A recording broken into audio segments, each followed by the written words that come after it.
Good evening everybody, all students and all my seniors. जैसा कि आप जानते हैं कि इंग्लिश स्पीकिंग कोर्स के लिए हमें बहुत सी बातों का ध्यान रखना पड़ता है। तो आज हम ऐसे ही आपको एक इजी टिप्स बताने जा रहा हूं, जिससे आप बिल्कुल आसानी से इंग्लिश बोलना और लिखना सीख जाएंगे। तो सबसे पहले हम जानते हैं कि वर्ड मीनिंग का याद होना बहुत ज़रूरी है। वर्ड मीनिंग पावर्स हमारे पास होना चाहिए। उसके बाद प्रोनाउंसिएशन यानी उच्चारण हमें अच्छी तरह से आना चाहिए। तीसरे नंबर की बात करें तो ट्रांसलेट टू हिंदी या ट्रांसलेट टू इंग्लिश, ये दोनों चीज़ अलग अलग हैं। अगर इंग्लिश में है तो उसका हिंदी आना चाहिए और हिंदी में है तो उसका इंग्लिश आना चाहिए।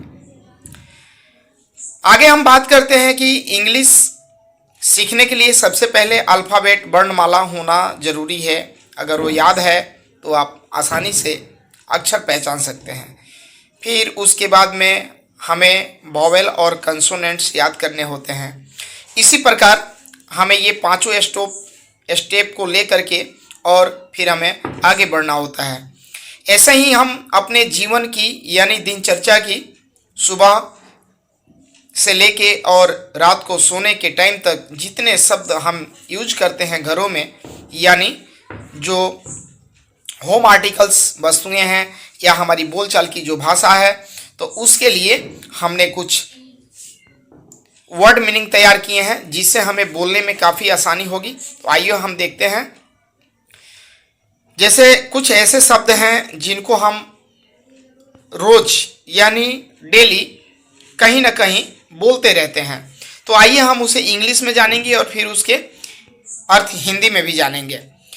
तो लिखा हुआ है फेस टू फेस यानी आमने सामने, ओवर एंड ओवर बार बार, डे टू डे रोजाना, गिव अप हार मान लेना, ऑल इन ऑल सब मिलाकर, अप्स एंड डाउन उतार चढ़ाव, एट वंस यानी तुरंत, एट टाइम्स कभी कभी, एट ऑल थोड़ा सा भी, सो व्हाट तो क्या, नेक्स्ट टाइम अगले समय, सो दैट ताकि, एनी वन कोई भी, लुक हेयर इधर देखो, गो अप ऊपर जाओ, गेट आउट बाहर जाओ। तो ये हैं हमारे सब रोज यूज करने वाले शब्द। यानी हम कहीं ना कहीं अपनी बोलचाल की भाषा में हम एक मित्र से बात करते हैं, दोस्त से बात करते हैं, घर में बात करते हैं, अपने बड़ों से बात करते हैं, स्कूल कॉलेज बिजनेस कहीं भी जाते हैं, तो इन सभी शब्दों का हम इस्तेमाल करते हैं वाक्य के साथ। तो आप लोगों ने जैसा अभी समझ लिया कि ये सारे वर्ड जो हैं बहुत ही मोस्ट इम्पोर्टेंट है।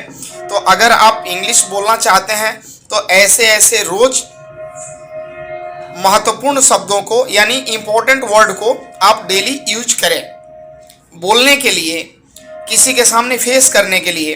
तो आपको ये रोज ज़्यादा नहीं 5 शब्दों को रोज याद करना होगा, यानी 5 words each day learn and right.